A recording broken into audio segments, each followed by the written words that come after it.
The moment my brother Marcus asked me that question, standing in my cramped studio apartment with his Tesla parked outside, I knew my entire world was about to shatter. For 8 months, I'd been surviving on church donations and ramen noodles while eating dinner by candlelight. Not for ambiance, but because I couldn't afford to pay the full electric bill.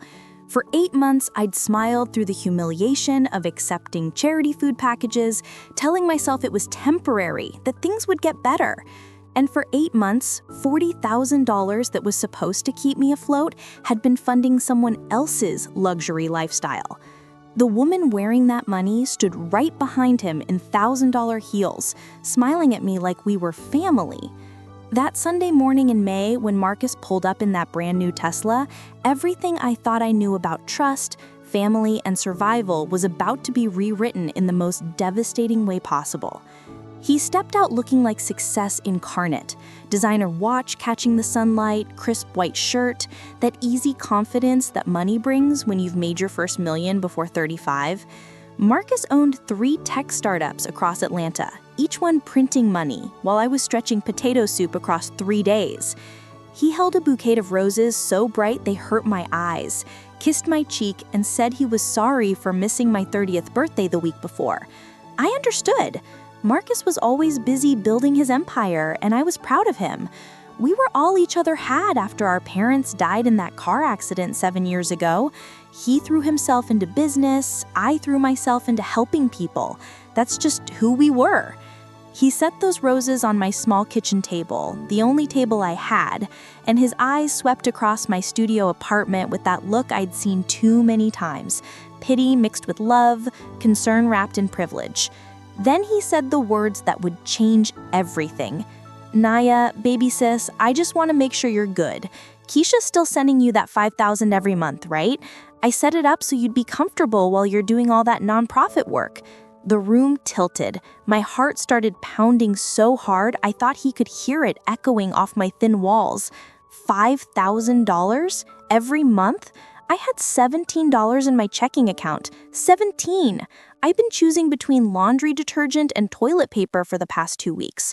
Last Thursday, I'd watered down my shampoo to make it last another month, and he was asking me about $5,000 that I'd never seen, never touched, never even knew existed. My voice came out in a whisper, trembling like leaves before a storm. "Marcus, the church has been helping me get by." I watched his face change, watched that smile dissolve like sugar in hot water. He stared at me with confusion blooming into something darker. Something that looked like the beginning of terrible understanding.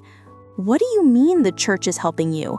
I've been transferring $5,000 to Keisha every month since last September. She said she'd handle getting it to you in cash so you wouldn't have to deal with banks and taxes."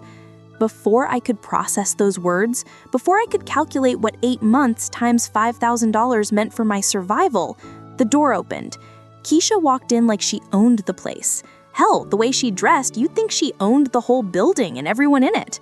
Her locks were freshly done, laid perfectly over her shoulders in a style that cost more than my monthly grocery budget. She wore a cream silk blouse that probably cost what I paid in rent, designer jeans that hugged her curves like they were custom-made, and shoes that clicked against my worn linoleum floor like a countdown timer ticking toward Judgment Day.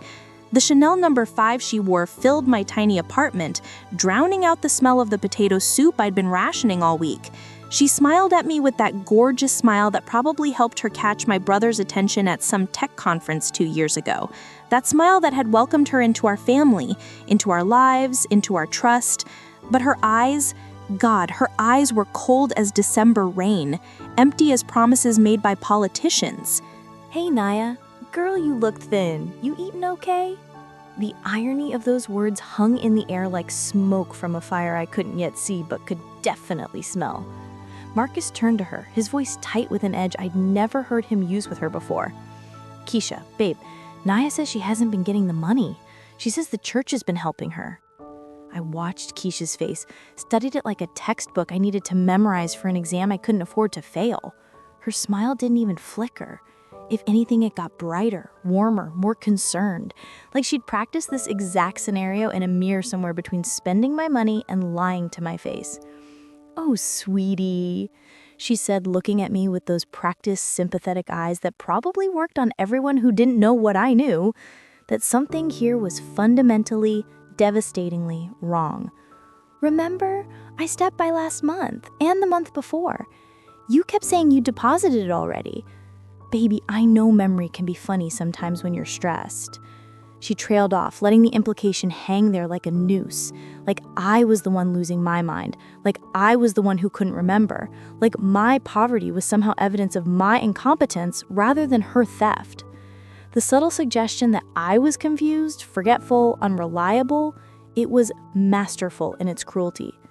I felt something shift inside me in that moment, something that had been sleeping through 8 months of humiliation and hunger. For all those months, I'd been quiet. I'd been the grateful recipient of charity, the one who smiled and said God will provide when church ladies handed me bags of canned goods. I've been dignified in my struggle, because that's what Black women do. We survive, we push through, we make miracles out of nothing, and we definitely don't complain. But this was different. This wasn't about struggling through hard times. This was about being robbed by someone who smiled while doing it, someone who slept next to my brother at night and stole from me during the day. Keisha, I said, my voice steady despite the fire building in my chest, despite the rage that was starting to burn through the shock. If you brought me money, it must have grown legs and walked away, because I haven't seen a single dollar. The air in the room went cold, that kind of cold that has nothing to do with temperature and everything to do with truth breaking through lies like sunlight through storm clouds. Marcus looked between us, between his little sister and her thrift store jeans and faded Howard University sweatshirt that I owned since grad school, and his fiancée and her designer everything that screamed money I should have had. I could see him trying to reconcile two different realities, trying to figure out which woman he believed, which truth he could live with. Babe, he said slowly, carefully, like he was walking through a minefield in the dark. You have been giving Naya the money, right? Keisha's face was a masterpiece of wounded innocence, a performance worthy of an Oscar if Oscars were given for devastating betrayal. Of course I have, Marcus. Every single month. I even have the dates in my planner. Maybe Naya just forgot? Or maybe she's been so busy she mixed up her accounts. She put her hand on his arm, her 3-carat engagement ring catching the light. The ring he'd proposed on a yacht in the Caribbean, the ring that cost more than my car, the ring that represented a future I'd genuinely been happy about until this exact moment. You know what, Keisha said, her voice dripping with concern so thick you could spread it on toast. I'll just double-check my records when we get home. I'm sure it's just a simple misunderstanding, right, Naya? She looked at me with those eyes that dared me to contradict her, that reminded me she was the one with the lawyer fiancé and the boutique business and the perfect image, while I was just the social worker who could barely pay rent. If you're still reading this, if you've made it this far in my story, I need you to understand something. I need you to drop a comment and tell me, have you ever been in a room where you knew someone was lying but couldn't prove it? Where the truth felt like it was drowning under someone else's smile and you were watching it sink, helpless to save it? Have you ever felt your reality being rewritten in real time by someone who had more power, more money, more credibility than you? Because that's where I was standing in my own apartment that barely kept the rain out, being gaslit by a woman wearing my stolen money. My name is Naya Michelle Carter, and I need you to know who I am before I tell you how I fought back. I'm 30 years old, born and raised on the south side of Chicago before I moved to Atlanta for graduate school in social work. After my parents died in that car accident when I was 23, Marcus was 28, we became each other's only family, the only ones who remembered Mama's sweet potato pie recipe and Daddy's terrible jokes. Marcus threw himself into business, building companies like he was trying to outrun grief. I threw myself into helping people, working with at-risk youth, teen mothers, families struggling to keep the lights on because I knew what loss felt like and I wanted to ease it for others. The work didn't pay much. Actually, it paid terribly, but it fed my soul in ways Marcus's tech empire never could for him. He respected that. He always said, Naya's got the heart I don't have time for. When he started dating Keisha 2 years ago, I was genuinely happy for him. She was beautiful, the kind of beautiful that turns heads in restaurants, smart enough to run her own boutique consulting business, charming enough to make everyone love her instantly. She seemed perfect, and after years of watching my brother work himself into exhaustion, I thought maybe he'd found someone who could help him remember how to live. I should have known then that perfect isn't real. Perfect is just a mask that hasn't slipped yet. After they left that Sunday, Marcus confused and troubled, Keisha composed and confident in her lies, I sat in my apartment for an hour, just staring at the wall where paint was peeling in the corner I couldn't afford to fix. Then, I did what any woman raised by a mother who kept receipts on everything from grocery bills to report cards would do. I went to my bank. Peachtree Community Credit Union was a 10-minute walk from my apartment, and I knew every teller by name because when you're poor, your bank becomes like family. They see you at your most vulnerable, counting pennies, making hard choices. Miss Gloria, who'd worked there for 30 years and had helped me open my first account when I moved to Atlanta, took one look at my face and knew something was catastrophically wrong. "Baby, what's going on?" she asked, her voice full of that motherly concern that made me want to cry, but I couldn't. Not yet, not until I knew for sure. "Miss Gloria, I need you to check something for me. My brother says he's been sending $5,000 a month to someone to give to me. Has anything like that come through my account?" She pulled up my records, her reading glasses sliding down her nose as she scanned the screen with the thoroughness of someone who took her job seriously, who understood that for people like me, every dollar mattered. Every transaction was the difference between surviving and drowning. Then she looked up, her face tight with concern and something that looked like anger on my behalf. "Honey, the only thing that's come through here in the past 8 months is your paycheck from the center, your side gig payments from the weekend tutoring, and a $15 interest payment back in February. That's it." My hands started shaking, actually trembling like I was standing in winter cold instead of Atlanta heat. "Nothing from Marcus Carter? Nothing from Keisha Stevens?" I asked, needing to hear her say it again, needing confirmation that I wasn't crazy, that my reality was real. "Nothing, baby. I'm looking at everything. If $5,000 was coming through monthly, we'd see it clear as day. That's $40,000, Naya. That kind of money doesn't just disappear into thin air." But it had disappeared. Or rather, it had gone somewhere, just not to me. Not to the person it was intended for. Not to the sister who was eating church charity food while someone else was eating at 5-star restaurants. I thanked Miss Gloria with a voice that didn't sound like mine and walked home in a daze. The Atlanta heat pressed down on me, that thick Georgia humidity that makes you feel like you're walking through water, but I felt cold inside, frozen by the mathematics of betrayal.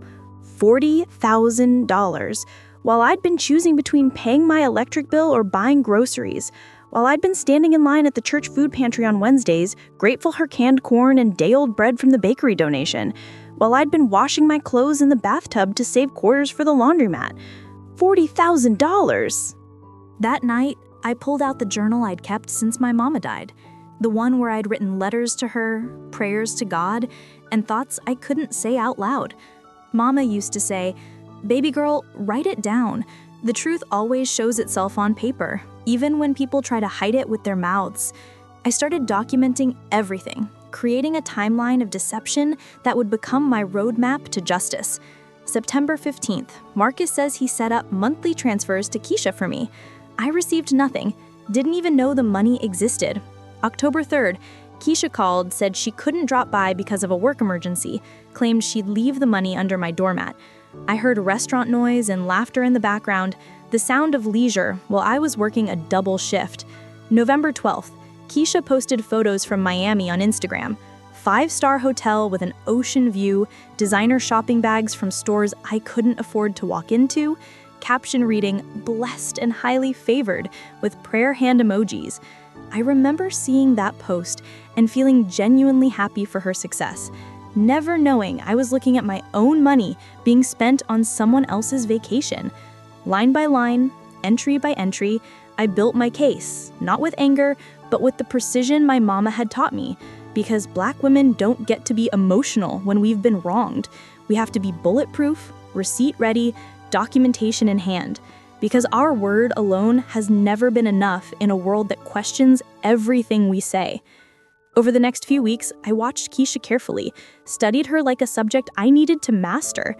Every time she came around, she'd bring little gifts. A scented candle here, some fancy chocolates there, a scarf she just thought I'd love from some boutique I'd never heard of. Never an envelope, never cash, never proof of the money she claimed to be delivering. Just small gifts that probably cost $20, but were supposed to make me grateful. Supposed to make me complicit in my own exploitation. One Saturday afternoon in June, she showed up at my apartment unannounced, driving a brand new white Mercedes that gleamed in the parking lot like a promise fulfilled, like a dream realized, like $40,000 converted into German engineering. "Girl," she squealed, hugging me with that performative affection that felt increasingly hollow. "I just had to show you my new baby. Marcus surprised me for our anniversary."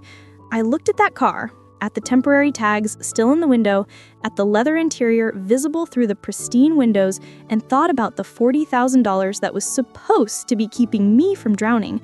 I thought about how I'd cried last month when my car broke down and I couldn't afford the $300 repair, how I'd taken buses for 2 weeks in Atlanta heat until I could scrape together enough for a used part and a friend's help installing it. "That's beautiful, Keisha," I said, and I meant it because the car was objectively beautiful, a work of art on wheels, must have cost a lot. She waved her hand dismissively, her manicured nails catching the light, nails that cost $60 to maintain every 2 weeks while I cut my own nails with dollar store clippers. "Oh, Marcus takes care of me. You know how he is." She paused, then added with that practiced sweetness that I was beginning to recognize as weaponized kindness, "Speaking of which, did you get this month's money okay? I left it in an envelope under your doormat last week." I had checked my doormat every single day, sometimes twice a day, because when you're poor, you check for everything: mail, packages, miracles. There had been nothing but dust, a spider web, and a lost flyer for pizza delivery that I couldn't afford anyway. "You know what's funny?" I said, keeping my voice light and conversational, giving her rope to hang herself with. "I never found that envelope. Maybe someone took it." Her face showed just the right amount of concern, the perfect blend of worry and sympathy that she'd probably perfected in a mirror. "Oh no, Nia, that's terrible. These apartments really aren't safe. You should move somewhere better. I keep telling Marcus you need a nicer place." "With whose money?" I wanted to scream. "With the $40,000 you stole from me? With the money that was supposed to lift me up instead of lifting you higher?" But I smiled instead. I nodded. I played the role she'd written for me, the struggling little sister, the charity case, the one who needed saving, the one whose word could never stand against designer clothes and diamond rings and the confidence that comes from never having to choose between food and electricity. After she left, trailing expensive perfume and lies, I added another entry to my journal. My hand steady, even though my heart was racing. June 8th. Keisha claims she left money under doormat. Nothing there. Checked multiple times. She's driving a new Mercedes, white, leather interior. Saw the temporary tags through the window. Purchase date, according to the dealer sticker, last week, right after Marcus's latest transfer would have hit her account. I was building something with these entries, constructing a case, brick by brick, lie by lie. I didn't know exactly what I was building yet, but I knew it would matter. Knew that every detail I documented was another piece of armor I'd need when this war finally started in earnest. That Sunday, I went to First Light Baptist, the church that had kept me fed and sane for the past 8 months, the place where I had volunteered with youth groups and led Bible study for teen mothers, even when I was struggling myself. Pastor Diane had known me since I moved to Atlanta, had watched me pour myself into community service, had seen me show up every single time someone needed help, even when I needed help myself. After service, while other people were gathering for coffee and fellowship in the community hall, I asked if I could speak with her privately. In her small office, surrounded by books with worn spines and photos of all the lives she'd touched over 30 years of ministry, I told her everything. I didn't cry. I'd learned a long time ago that Black women's tears make people uncomfortable, make them question our credibility, make them think we're being emotional instead of rational. So I just laid it out, fact by fact, date by date, dollar by stolen dollar.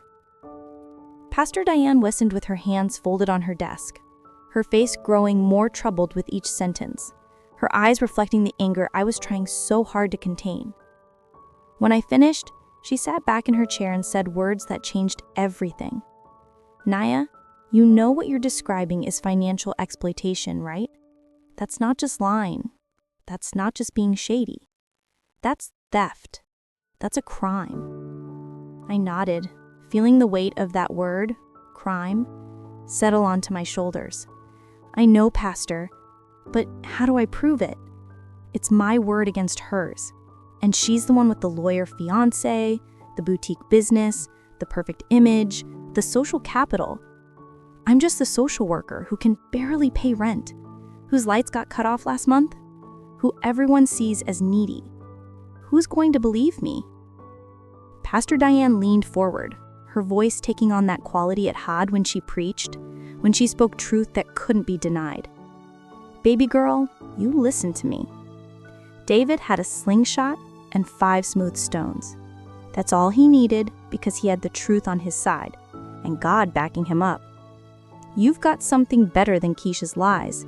You've got documentation, you've got witnesses, you've got bank records that don't lie, even when people do. And you've got the Lord on your side, because he sees everything, including what's done in darkness." She picked up her phone and made a call right there, not even asking my permission, just acting with the authority of someone who'd spent decades fighting for people who couldn't fight for themselves. "Bernard, it's Diane. I need you to do me a favor. I've got a young sister here who needs some legal advice." "Yes, financial exploitation. Family member's fiancé." "No, she can't afford your usual rate, but I'm calling in that favor you owe me from the Johnson case, the one where I testified for you." She hung up and smiled at me with satisfaction and determination. "Bernard Lewis is the best financial attorney in Atlanta. He goes to Ebenezer across town, but he's good people, the kind who remembers where he came from. He'll see you Monday morning, 9 sharp. No charge for the first consultation. After that, we'll figure it out. But first step is getting you in front of someone who knows how to fight this kind of evil." I felt something shift in my chest, something that felt like hope, or maybe just the beginning of fight, the awakening of the part of me that had been sleeping under layers of exhaustion and humiliation. Monday morning, I put on my best interview suit, the one I'd bought for graduate school interviews 6 years ago. A little tight now because I'd lost weight from not eating enough, but still professional enough to be taken seriously. I took 2 buses to Bernard Lewis's office in Buckhead, that part of Atlanta where the buildings are tall and glass and speak of money and power I'd never had access to. His receptionist, an older black woman with silver locks and kind eyes that probably had seen every kind of suffering, smiled when I gave my name. "Pastor Diane called about you, baby." Mr. Lewis cleared his whole morning. "Go on in." Bernard Lewis was a tall man in his 50s, with gray at his temples and the kind of presence that made you trust him immediately, that made you feel like maybe justice was possible after all. His office was lined with law books and photos, him with Mayor Keisha Lance Bottomley, with the late John Lewis, with people who changed Atlanta and Georgia and the world. "Miss Carter," he said, gesturing to a leather chair that was more comfortable than my bed, "tell me everything. And I mean everything. Don't leave out a single detail because you think it's too small or insignificant. In cases like this, the devil is in the details, and so is our victory." So I did. I pulled out my journal, that brown leather book that had become my witness, and walked him through 8 months of stolen money, fake visits, designer purchases, and lies wrapped in concern. I showed him the dates, the inconsistencies, the Instagram posts of luxury vacations that coincided with Marcus's transfers. I told him about the new Mercedes, the shopping sprees, the spa days, all the while knowing I was eating canned soup and stale bread. He listened without interrupting, making notes on a yellow legal pad with handwriting so neat it looked printed. And when I finished, he sat back and exhaled slowly, heavily, like he'd just absorbed the weight of my pain and was figuring out how to carry it with me. "Miss Carter, Nia, What you're describing is textbook financial exploitation. In Georgia, if we can prove she took that money under false pretenses, especially by deceiving your brother about where it was going, we've got both civil and criminal angles we can pursue. This isn't just family drama. This is fraud. But how do we prove it? I asked, voicing the fear that had kept me silent for weeks. It's my word against hers, and she's got everything on her side. Money, status, my brother's love and trust. He smiled, and it wasn't a friendly smile. Wasn't warm or comforting. It was the smile of a man who'd won cases people thought were impossible, who'd taken on systems designed to crush people like me and had somehow emerged victorious. We start with the bank records. Your brother transferred money to her, right? We subpoena those records. We track where that money went, her accounts, her purchases, her spending patterns. We build a timeline that shows exactly when money came in and when it went out and what it was spent on. Then we compare it to your bank records, showing you received nothing, that you were struggling while she was thriving. Numbers don't lie, Nia. People lie, but numbers tell the truth. He leaned forward, his eyes intense with the kind of focus that probably made opponents nervous in courtrooms. Nia, liars always make mistakes. Always. They get comfortable in their deception, they think they're smarter than everyone else, think they've covered their tracks perfectly, and that's when they slip, when they get sloppy, when they leave the trail of evidence that destroys them. We spent the next 2 hours going through everything, and I mean everything. He asked questions I hadn't even thought of, questions that showed he understood how exploitation works, how people use trust as a weapon. Had Keisha ever texted me about the money? Yes, I had screenshots of her messages saying she'd dropped off the envelope on dates when nothing had been dropped off. Had Marcus sent emails confirming the transfers? Yes, I had his emails checking in, asking if I was doing okay with the monthly help, never knowing I wasn't getting any help at all. Did I have any witnesses to my financial situation? Yes, Pastor Diane, who'd helped coordinate food assistance. Miss Gloria from the bank, who'd seen my near-empty account every time I came in. My coworkers at the community center, who'd seen me skip lunch because I couldn't afford it, and had started bringing extra food by accident. "We've got this," Bernard said, and the confidence in his voice made me believe him. "But I need you to do something that's going to be hard. I need you to stay quiet. Don't confront her again. Don't tip her off that we're building a case. Let her think she's won. Let her think you're too weak or too proud or too scared to do anything about it. Let her get comfortable." "I can do that," I said, and I meant it because I'd been playing roles my whole life. The grateful charity case, the struggling but dignified poor person, the one who smiled through pain. "One more thing," he added, his voice gentler now. "I'm going to need to loop in your brother eventually. He's the key witness here. Without him confirming those transfers, without him testifying about what she told him and what he believed, this gets harder, maybe impossible." My stomach tightened at the thought of Marcus finding out, of watching his world collapse when he realized the woman he loved, the woman he was planning to marry, had been systematically stealing from his sister. Marcus loves her. He's planning their wedding. When he finds out what she's done, I trailed off, unable to finish the sentence. "Then he finds out," Bernard said, not unkindly, but with the firmness of someone who understood that truth sometimes requires casualties. Sometimes the people we love the most are the ones who hurt us deepest, who betray us most thoroughly. But that doesn't mean we let them keep hurting us, keep betraying us. That doesn't mean we protect their lies at the expense of our own survival. I left his office feeling something I hadn't felt in 8 months, maybe longer. I felt powerful. Not powerful like rich people are powerful, not powerful like I could control anyone or anything, but powerful in knowing I had truth on my side and people willing to help me fight for it. 2 weeks later, Bernard called, his voice tight with controlled anger. "I've got the bank records. Nia, you need to come see this. You need to see exactly what she did." I took the bus back to his office, my heart pounding the whole way, knowing I was about to see the mathematical proof of my betrayal. He had documents spread across his conference table like evidence at a crime scene, which is exactly what it was. A crime scene where the victim was still walking around, still breathing, but fundamentally changed. Every month, like clockwork, he said, pointing to highlighted lines on bank statements that looked official and damning, Marcus transferred exactly $5,000 to an account under Keisha Stevens' name. That account? She opened it 8 months ago, right when these transfers started, just before she told Marcus she'd handle getting you the money. He slid another stack of papers toward me.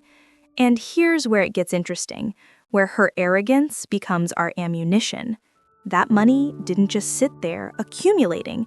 Look at these transactions. Look at how fast she spent what was supposed to be keeping you alive. My eyes scanned the statements, and each line was a punch to the gut, a confirmation of everything I'd suspected but hoped wasn't true. $5,000 in, and then within days, sometimes hours, money flowing out like water. $1,800 at Lenox Square Mall, luxury boutique charges that I could barely comprehend. $3,200 to a Mercedes dealership, down payment on that white car she'd shown off. $2,400 at Spellman's Spa and Wellness, treatments that cost more than my monthly rent. $4,100 for round-trip flights to Turks and Caicos, the vacation she'd posted about on Instagram with captions about being blessed. $6,000 at Tiffany & Co., jewelry that sparkled in photos while I was buying dollar store soap. On and on it went. 8 months of spending my survival money on luxuries I couldn't even imagine having. That's not even all of it, Bernard said. And I thought, how could there be more? How much deeper could this betrayal go? She also has a secondary credit card linked to your brother's business account, authorized for company expenses. Look at these charges. More statements, more proof, more evidence of a level of deception I hadn't fully grasped. Restaurants I'd never heard of where the bill for one dinner was more than I spent on food in a week. Hotels in cities I'd never visited, luxury accommodations while I was sleeping on a mattress with springs poking through, shopping sprees at stores where even the bags cost money. Total amount, Bernard said, his voice hard with righteous anger, $47,800. That's the money she took from the account Marcus set up for you, plus what she spent on his business card for personal expenses she disguised as professional costs. I sat down because my legs wouldn't hold me anymore, because the number was too big, because the betrayal was too complete. $47,800. I thought about what that money could have meant. No more food pantry lines, no more choosing between medication and groceries, no more shame of poverty, no more exhaustion from working multiple jobs just to barely survive. I thought about the life I could have lived for the past 8 months if that money had reached me as intended, and I thought about the life Keisha had lived instead, wearing my comfort like a designer dress. We file this week, Bernard said, his voice brooking no argument. I've already prepared the paperwork. But Nia, I need your permission for something. I want to bring Marcus in before we file officially. He deserves to know what's coming, and honestly, we need him on our side. If he fights us on this, if he chooses to protect her, this becomes exponentially harder. I thought about my brother, about the way he looked at me when I first told him I hadn't gotten the money, confused, concerned, but also defensive of Keisha, wanting to believe in her innocence because he loved her. I thought about how he'd built his whole life around work after our parents died, how he'd told me that Keisha made him feel like he could finally breathe, finally live, finally be more than just a businessman building empires on top of grief. He's going to be destroyed, I whispered, feeling the weight of what this truth would do to him. Yes, Bernard said, simply, honestly, but he's also going to be free. Free from a woman who would steal from his family, free from lies, free to rebuild his life on truth instead of deception. That night, my hands shaking but my voice steady, I called Marcus. Can you come over tomorrow evening, alone? It's important. He hesitated, and I could hear Keisha's voice in the background asking who was calling. Keisha usually, he started, "Marcus," I interrupted, my voice firm in a way he wasn't used to hearing from his little sister, "I need my big brother. Just you. Please, this is important. Life-changing important." There was a pause, long enough that I thought he might refuse, might choose her over me again. "Okay, Nia. Okay, I'll be there at 7. The next evening, Marcus sat in my tiny living room, looking uncomfortable on my second-hand sofa, while Bernard methodically laid out every document, every transaction, every lie on my coffee table like a prosecutor presenting evidence to a jury. I watched my brother's face change as he processed what he was seeing, as he went through the stages of grief in real time. Confusion first, his brow furrowing as he tried to make the numbers make sense, tried to find an innocent explanation. Disbelief next, shaking his head, saying no softly, repeatedly, like a mantra that could change reality. Then, slowly, horrifyingly, understanding settled over his features like a death shroud. "No," he said, his voice breaking in a way I'd only heard once before, at our parents' funeral. "No, Keisha wouldn't. We're getting married next year. She loves me. This has to be a mistake, some kind of accounting error." "She stole from your sister," Bernard said, not unkindly, but with the firmness of someone delivering truth that couldn't be softened. "For 8 months, she took money you intended for Nia, money you thought was keeping your sister safe and comfortable, and spent it on herself. She spent it on luxury vacations and designer clothes and spa days. And she did it while letting Nia struggle, while letting her go hungry, while letting her accept charity food because she couldn't afford groceries." Marcus looked at me, really looked at me for the first time in months, maybe years. I watched him see what he should have seen all along, how thin I'd gotten, losing weight not from choice, but from necessity. He saw the worn-out clothes I'd been rotating through, trying to make them last just one more season. He saw the exhaustion I'd been hiding behind smiles and, "I'm fine, big brother," the exhaustion that comes from working yourself to death and still not having enough. "Nia," he said, his voice cracking with emotion and shame, "why didn't you tell me sooner? Why didn't you call me the first month you didn't get the money?" "Because you love her," I said simply, speaking a truth we both needed to hear, "and because I needed proof. Our mama didn't raise me to make accusations I couldn't back up with facts, didn't raise me to go to war without ammunition. I needed to be sure, needed to have evidence that couldn't be denied or explained away." He put his head in his hands, and for a long moment, the only sound was the hum of my ancient refrigerator struggling to keep working and the distant traffic outside filtering through thin walls. Then he looked up, and I saw something in his eyes that I recognized, something that reminded me of my father, that same fire that had driven Dad to fight for every promotion in a world that didn't want to give Black men anything, that same determination that had gotten us through our parents' funeral when everyone said we were too young to make it without falling apart. He asked Bernard, "What do we do?" His voice transformed from confusion to steel. "We file suit," Bernard said, spreading out legal documents with the confidence of someone who'd done this before and won. "Civil case for financial exploitation and fraud. We can also report to the district attorney for potential criminal charges, but that's up to you both. The criminal case would be harder to prove beyond reasonable doubt, but the civil case, with this evidence, it's almost guaranteed." "I want my sister made whole," Marcus said, his voice hard with resolution. "Whatever it takes, whatever it costs, I want Nia to get every single dollar that was stolen from her, and I want Keisha to face consequences for what she did." 3 days later, Keisha was served with papers at her boutique office, that carefully curated space where she presented herself as a successful entrepreneur. Bernard had arranged it that way, public, professional, impossible to hide or deny. She called Marcus 17 times that afternoon, each call going to voicemail, each message increasingly frantic. She showed up at my apartment that evening, pounding on the door hard enough that my neighbors probably heard.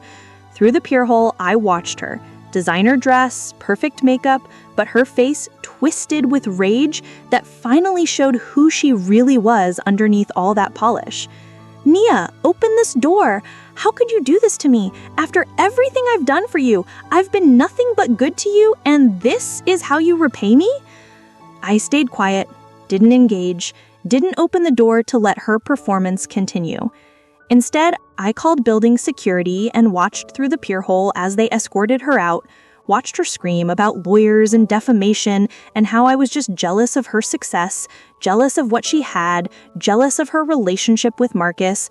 Her words echoed in the hallway even after she was gone, but they couldn't touch me anymore because I had truth on my side and documents to prove it. The preliminary hearing was set for 3 weeks later, 3 weeks during which Marcus moved out of the penthouse they'd shared together, taking only his personal belongings and leaving behind the life they'd built together. He froze all joint accounts, suspended his access to his business credit cards, and hired his own